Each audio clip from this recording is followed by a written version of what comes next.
So there's one person here who knew Ed Roberts longer than any of us. As we're all proud of our creation of the Ed Roberts campus, she's actually the person who created Ed Roberts.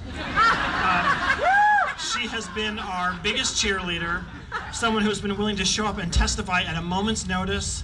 I have sat with her through many very long city council meetings, and she has always been positive and upbeat, and she's worked hard to secure our funding to help us get permits, and she has more energy than anyone I've ever met. So our final guest speaker today is Ed Roberts' indefatigable mother, Zona Roberts.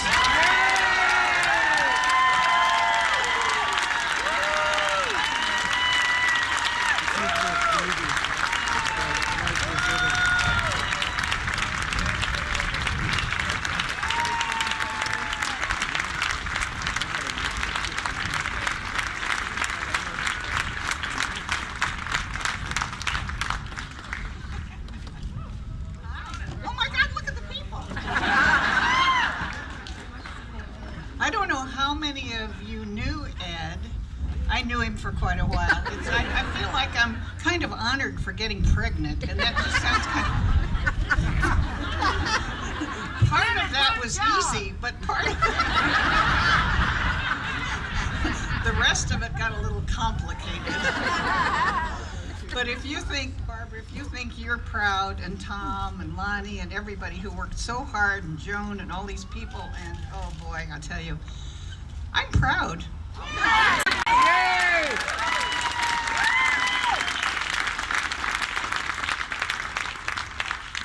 Without all the hard work of all these wonderful people, and I see the architect down there, I'm so proud of him and what he did. When you see this building, when you get inside and look around, when you walk up that ramp, smile or cry.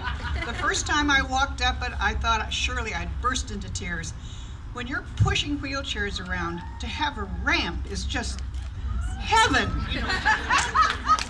And here was one. Well, when I walked up that ramp, I smiled and I skipped. I thought, just so perfect. The time I almost cried was when I was up on I walked up the ramp, up top, and I looked down and I saw the building come to life.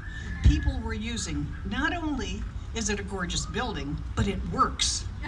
It works. People are using it and happy to be here, and so am I. And I want to thank my family. Two of Ed's brothers are here, Ron and Mark. And I tell you, without them, there sometimes Ed wouldn't have been alive, because they both helped very much in caring for him. Mark took him on his first trip to Washington, D.C. to do some politicking, and there Ed found he liked politicking. And he did well, so that was good. There weren't curb cuts then, but he found his way to get around.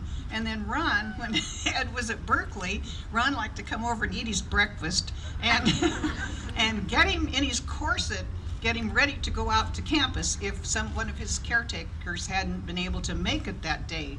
So Ron would just step in, and Ed said Ron was faster at getting him in there and out of there and out on campus than anybody had ever been. And I see some of his other caretakers here too, who have just really come night and day sometimes helping Ed get it together and get out there and driving places. And I want to appreciate for all of them what it's meant to keep Ed alive and have this happen. My God. Caretakers. And thank you for being here today to make this door, oh, I'm only 91, I slur some. To keep this day together, and look, the sun happened. Somebody said it was going to rain, and I said it can't rain, and I thought last year it did not rain. Thank you for being here. Enjoy the building, enjoy the day, enjoy each other, because here we are, and as Ed used to say, here we are and we're not going away.